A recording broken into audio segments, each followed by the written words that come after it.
Hi, I'm Susan Shaner, and I'm your host today of Community Forum. And I have the great pleasure to have with me Jennifer Zulli, who is the Director of Sound in Newtown.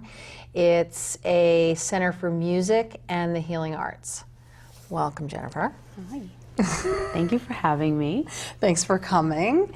So I want to talk to you a little bit about your background, how you came to creating the center. I mean, typically I like to interview leaders and entrepreneurs, and because of my area of interest and expertise in the area of wellness and holistic health and education, and you kind of fit in all those slots. I do. And somehow I do. Yeah, and I want to thank you for coming on because we talked about you coming on, and last minute I had the person who was originally scheduled tonight. So thank you for You're welcome. jumping in. Wish I was dressed better, but it's okay. That's That's okay. all. So I know you're a music teacher. I am. And you're also a new age artist, composer, Reiki master, sound resonance healer, and explorer of sound and its effect on conscious evolution. So let's talk about what that is, all that is. So new age artist, what does that mean? Well, for me, new age means music that is really mindful and insightful and really thought about before it's created and during the creation period of making it, so that it would benefit people. Mm-hmm. Okay, great. And Reiki master, what's that? Oh, Reiki master. I think everybody is a Reiki master in a different way, in different levels, but for me, it's just channeling. It's just channeling source and love and bringing it through your body and into others, and yeah. So energy healing. Energy work, yep. Okay. Energy healing. And sound resonance healer, what does that mean? Oh, that is a big one. Yeah. You know, I don't even want to even use the word healer, because in my eyes, we're all whole and we're all healed. It's just I use sound to help people find peace within themselves and just to raise their vibration into something that is higher. Mm-hmm. Okay. Yeah. And you said you explore sound and its effect on conscious evolution. So what does conscious evolution mean to you? Conscious evolution. I think everybody has a different description of that as well. But for me, it is our own personal growth and doing things in a very mindful way, and where we are all growing in the same and evolving in the same way to better the planet, to better each other, and to really support each other in our growth as spiritual beings. So you've kind of evolved into this work, and I know professionally you were originally trained as a musician, and so I jumped on your website tonight when I realized you were coming on the show, even though, you know, I'm teaching a class at the center and we've talked, I never really went back and looked at your background, and you said you started composing music at 7. Yeah. Are you like a prodigy? That's really young. I was young. You know what? I was young. I was from a family full of musicians and theater people, and you know, everybody sang. Even at Christmas, we would sing an 6-part harmony, 7-part. I mean, we would just. It was great. So it was. I was from a very musical family, so it was in my blood. So I started playing at 5, playing the piano at 5, and then classically trained. And then I just started writing at 7. Just stuff started flowing through me, and you know, I felt writing music. Like, how did you know how to write music? It just did. It just. Wow. Yeah. Like you wrote the notes, or you just. Both. Wow. Yeah, I just did. And then you went. Did you go to Juilliard? I did. Yep, I did briefly. I went to WestCon. I went. You know, I studied summer piano at Juilliard for a while in Manhattanville. Yep, I did. And then you went into music education. Yes, I got my master's, my bachelor's and master's in music education, and yeah, I loved education, and I love helping people learn and inspire, you know, kids and adults. That's a passion of mine. So you've been working in the New York school system for... Gosh, right out of college. I got hired when I was 23, really long time ago. So I've been there.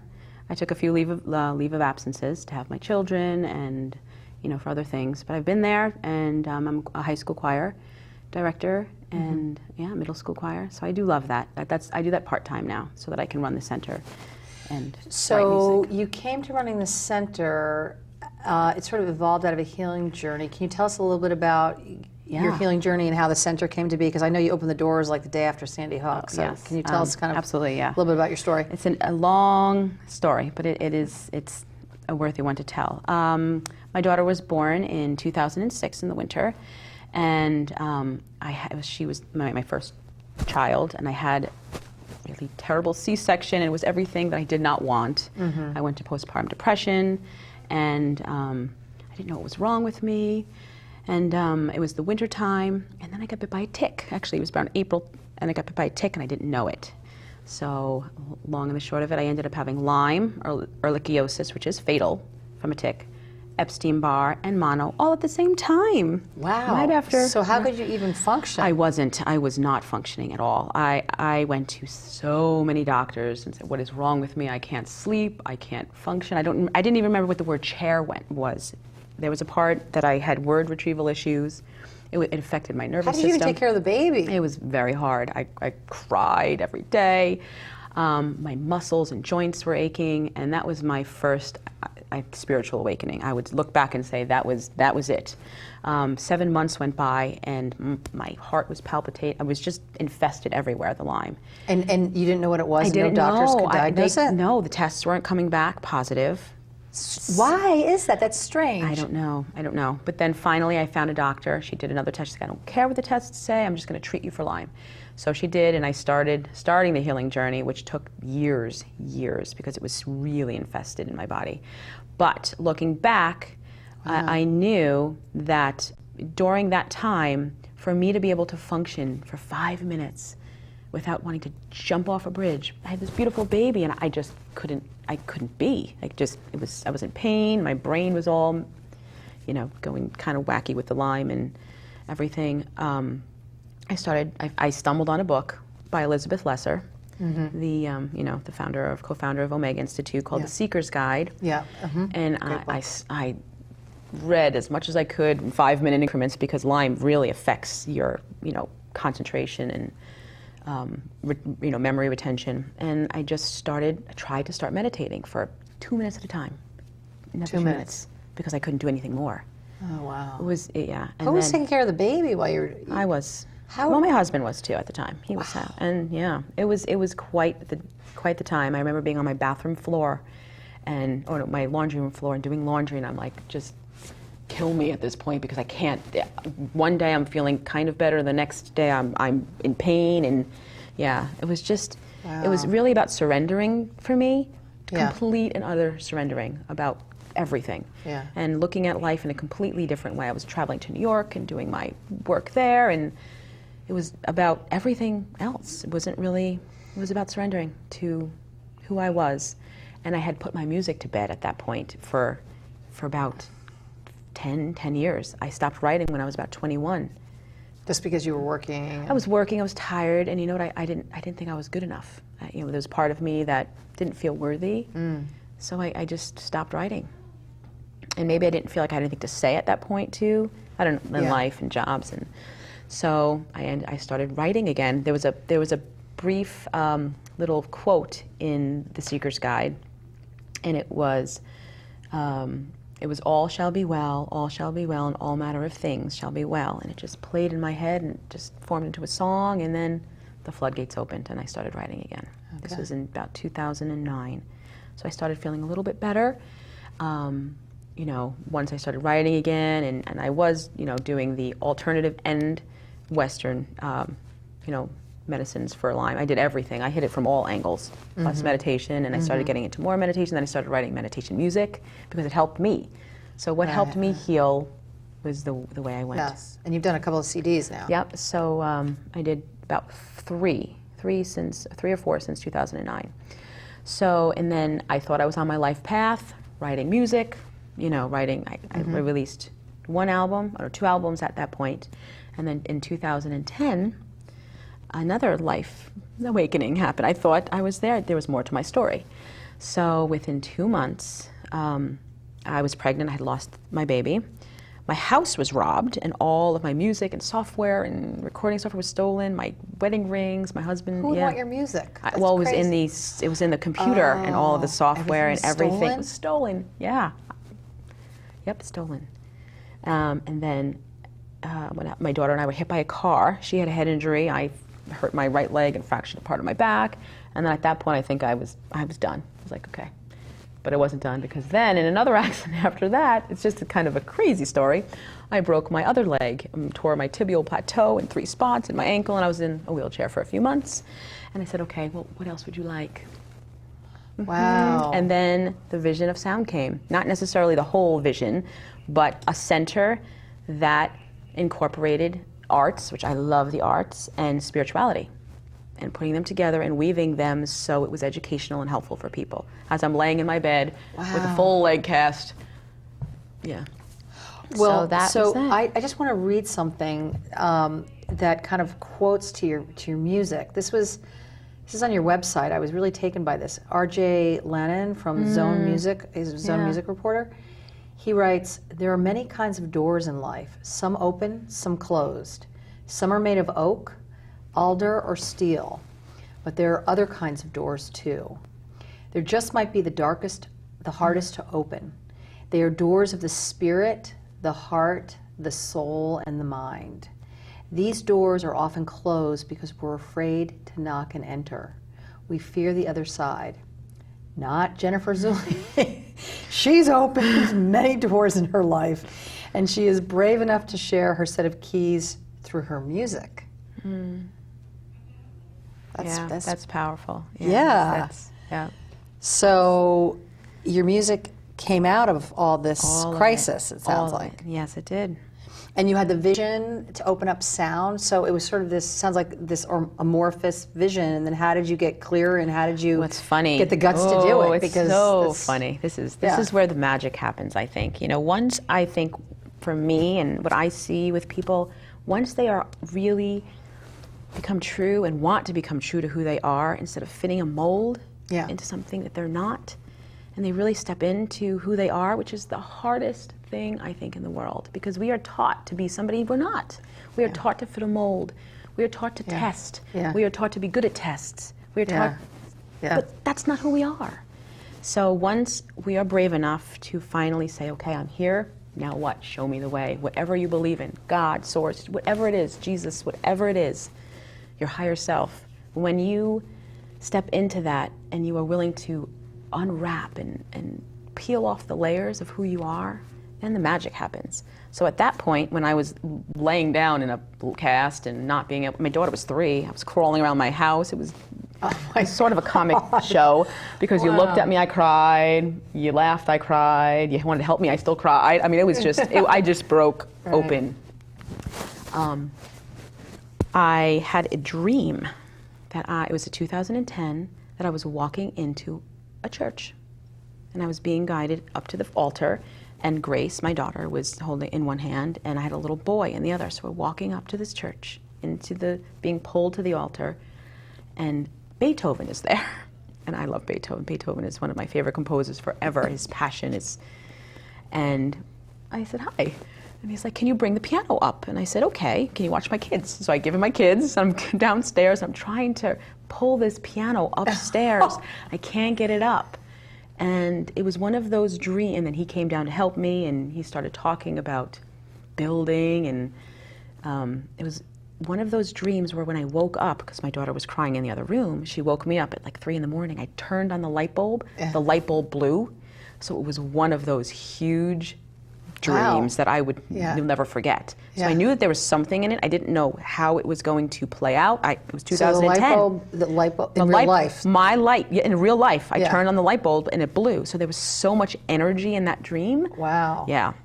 I wrote it down. I'm big into dreams because I'm very open. We're all open, to our higher self or psychically in their own way. I just happen to be really open in dreams. And that happened from Lyme. The Lyme changed my system so that I was really receptive to. Wow. Yeah. So you had this dream. So I had this dream about walking into a church with Grace and a little boy. And you only had Grace at that point. I only had Grace, and the baby that I had was in my belly at that time that I lost was a girl. Oh. And now I own a church, chapel. Sound is in a chapel. Yeah. There's a piano upstairs, and I have a son. Wow, that's wild. Mm-hmm. I followed the signs. So what happened between the dream and having the? Gosh, I know. Okay, that was a huge. That was 2 years. But I trusted that there was something to it. I trusted, and at that point, I needed to go back to work. When I was, done with my healing journey, that part of it, I went back to work, and I started writing more. For the school system. Yes, for the school system. Okay. And I knew that I was going to be done soon. I just didn't know how it was going to be done. And I continued writing music, and I loved it. I would be up there till 12 o'clock at night, waking up at 6, but I would just write and write and write, and I released Earth Lullaby and Opening in those years. And then I ended the artwork on those CDs, beautiful. Beautiful. This last one, Goddess Rising in 2014, stunning. Yeah. She is a metaphysical artist, and she's out of the UK, and she's an art gallery. How'd you find her? I don't know. I just stumbled upon it online, and I asked her if I can use her work, and her work is beautiful. So, how'd you find the church? So there was it's in a renovated church. So what happened was in 2012, I got pregnant again with my son. How long after the dream was this? 2 years. Okay. 2 years. Interesting. Well, maybe a year and a half, because I got pregnant in the summer of 2011 with Miles. And, I knew that I was going to take a leave of absence to have him, because you can do that, and I wanted to take my time to have my babies. And I was looking for I had my whole vision of the center in paper, had it already in my head. Yeah. I have things in my head and then they materialize. Yeah. And I had all what I wanted, and I was looking for buildings in town, and my husband said, well, what about that church? And I'm like, well, we can't buy anything, but I'm in no position to buy a church. Right. So he's like, well, let's just look.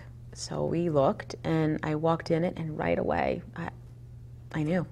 And I didn't put the pieces together. Because it's an old... It was right around the corner. You didn't literally, remember the dream? I remember the dream, but I didn't put the pieces together yet. It's around the corner from your house? Yes, I passed by it every day.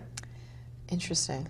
Mm-hmm. And then so we purchased the church in the summer when my son was born. So I was on maternity leave. So we purchased this church. I said, okay, let's do this. And my husband renovated it. He happened to be on leave. He happened to have a couple months off. So things just plopped magically. So it sounds like you had inspiration, you had this vision, and in there you said, well, we couldn't buy this, but somehow then you were able to buy it. Oh, yeah. So I approached the seller, Yeah. and I said we couldn't get a mortgage for that amount of money, Yeah. and we worked out he held the mortgage for me. He held the mortgage. So Magically. it's very inspiring. I mean, I know you use the word magic, and some people might not believe in that, but it's interesting. I mean, you took some leaps of faith. Oh, very big risks. Risks, but you held firm to something that you believed in, a conviction. I mean, to start up a business, to take a risk. I mean, it sounds sort of easy when you talk about it, not the healing part, but this part. It's like you had this vision. No, there was work. I busted. And you renovated it. Oh, yes. Your husband took about 4 months. Yeah. So renovated from August to December. So It's a gorgeous space. Thank you. And it's very special. So I think it's very special. I know, so you'd call it a holistic educational and healing arts center that fosters arts and spiritual awareness for conscious evolution. So like what kinds of, you had this original vision, and what kinds of classes? Originally, it was primarily music and some no yoga, but it evolved into something it needed to evolve. So I was opened. Yeah. So we had to pay the bills, so I did music. But you know what? It's interesting. Those things didn't take. Yeah. The things that took and the things that people want are the spiritual involvement classes, or the psychic development classes. Isn't that interesting? So there's a real need for that. Oh, yes. And so the interesting thing is that you were going to open on the day of Sandy Hook or the day after Sandy Hook? I remember. What happened there? It was Friday on December 14th, and my daughter is 8, and she's in Newtown schools, and we were digging our sign. They were digging the sign in when I got the call, so we were opening the day after. So with red swollen shut eyes. The next day, I ended up going to my grand opening. I didn't want to be there. Right, right. You know, I mean, there were a couple of people there that were. Did you offer any? Was it the kind of thing you could offer services to? We were doing music, and we were doing. It was originally celebratory. It was family music and family yoga. Yeah. And I was greeted by the New York Times. That was my first person that walked through the door. Really? And I ended up being quote of the week. What did you say? I don't even remember. So sort of bittersweet. Something about Christmas trees. And had I known, I would have come up with something more profound. But it was raw, and it was honest, and it was what I was dealt with at that particular time. Right, right. So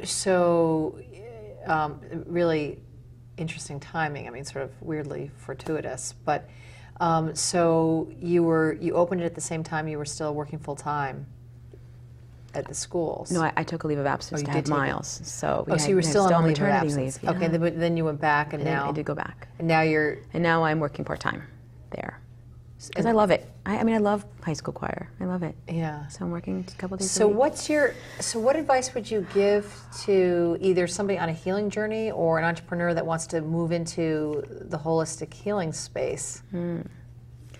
So, if you are on a healing journey or a journey to, let me rephrase this, find out who you are, I'd say go back to what you were doing when you were little and what made you come alive. What made you bubble, and that's the way you go.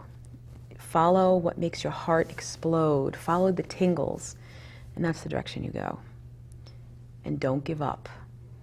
So what do you say to people that says, yeah, but that's not practical, how am I going to make a living? You know, it's scary. Yes, it's especially if, you kind of had this, sounds like a little bit of a phase transition.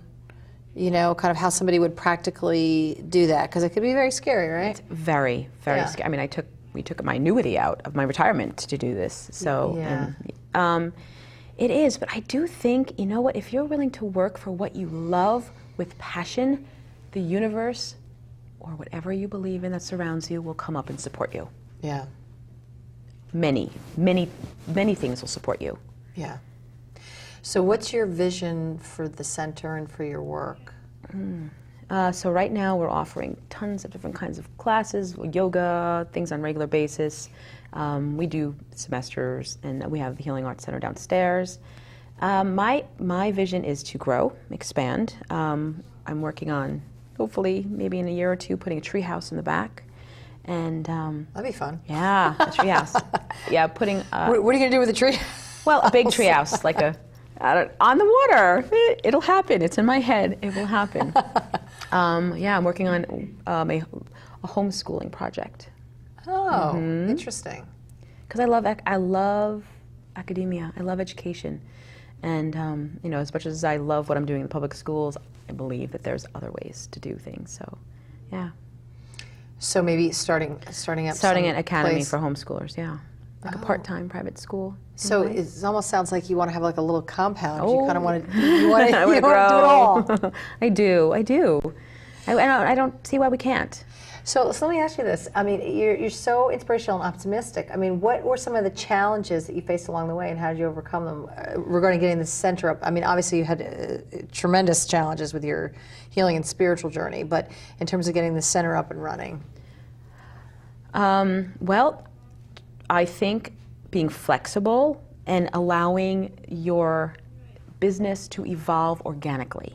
I think that is the real path to success. You can't be closed and have tunnel vision, because if things come to you more than once, follow that. Because you were saying originally it was just focused on music, but then you started getting requests or talking to people, and it sort of evolved to these other classes, because you offer quite a range. Yes, and it's funny because I originally had it for music to appease someone, my husband, because he wanted to see the numbers and the numbers and the numbers and the logistics and how is it going to work and how... A plan. Right. So I did that, even though in the back of my mind I wanted something different. Right. And it came to the something different that I wanted originally. Well, it sounds like you put the numbers down, but they didn't quite come through the way you thought they were. The projections didn't come through, which happens. Yeah. And you know what I think it takes? I think for a legitimate, successful business, I think it takes bit of time. I don't think it's going to happen overnight. And you know what? I'm glad that it was not an overnight, because I wouldn't have known what to do with that. Right. You know? Well, most businesses, 2 to 5 years. Yeah. Most businesses fail, and like They either- 50% do, or if they can get beyond that, then they're successful. I mean, you've been at it for 2 years. 2 years now, so Yeah, 2 years, and you can't really count the first year. But, right. well, the first year was really hard with the with the Sandy Sandy Hook. Very hard. Right. A lot of the things I was offering, we were getting it for free. Right. You offered a lot of services for free because Because it was already being given for free, so I gave my, I had to. I mean, these were my friends in my Right. town. Right. So, yeah, Right. I didn't charge. Yeah. That's really tricky. So, Yeah. So now you're in the mode where you're established and you're trying to grow. Yeah, trying to grow. And just organically in terms of the holistic space. Yeah. So how are you going? So if somebody was interested in maybe either providing services or just finding out more about it, like if they were interested in providing services there, how would they contact you? Oh, they can contact us through our website, and you can email us through there. And we take programs. So if you have a program that you want to offer, we absolutely look at them. And you just write up, you fill out the forms. Yeah. We rent some space to some holistic practitioners as well. Because you have a naturopath in there. We do. We Yeah. have a naturopathic oncologist, which is very rare. She's excellent. That's really interesting. She has a niche. She's a naturopath, but she's a niche in oncology. Yes, she's a naturopathic oncologist. Which- Acupuncturist also, but her focus is oncology. Wow. Okay. Yeah, we have Reiki masters. We have a medium. We have intuitive art. We love intuitive art. We have so we have quite a range. So of and practitioners. it sounds like you've just attracted Yeah. either clients who are interested in a broader range of modalities or practitioners.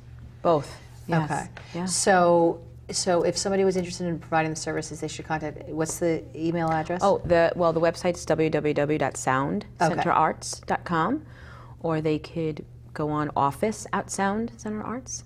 Okay. Yeah. So they can find All us right. at Well, Sound. thank you for coming on the show. Welcome. It's been- Thank you. You're It's really so inspirational. Great. Oh, thanks, Susan. Thanks. Thank you for joining us. Until next time, I'm Susan Shaner.